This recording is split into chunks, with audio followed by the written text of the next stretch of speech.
আমরা চাচ্ছি একটা নির্বাচিত সরকারের হাতে ক্ষমতা হস্তান্তর করে আমরা পুরনো ঠিকানায় ফিরে যাব।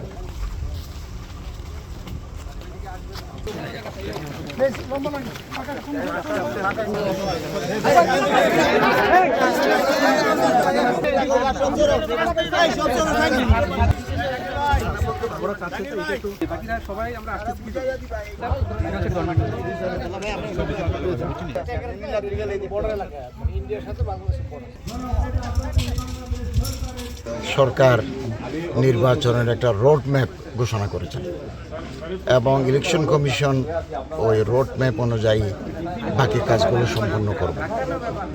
তো আমরা আশাবাদী, ইতিমধ্যে পুলিশের ট্রেনিং, সেনাবাহিনীর কতজন লোক থাকবে, পুলিশের বিন্যাস, এগুলো কাজ শুরু হয়েছে পূর্ণোদ্যমে।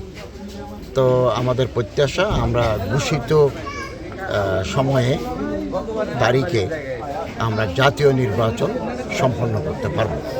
রাজনৈতিক নেতৃবৃন্দের সাথেও আলাপ আলোচনা অতীতে হয়েছে, আগামী দিনে আরও হবে।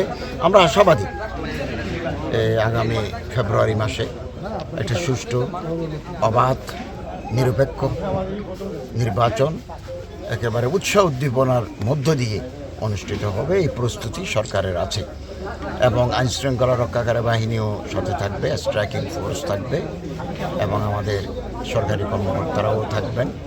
আমরা চাচ্ছি একটা নির্বাচিত সরকারের হাতে ক্ষমতা হস্তান্তর করে আমরা পুরনো ঠিকানায় ফিরে যাব, এটাই আমাদের অভিপ্রায়।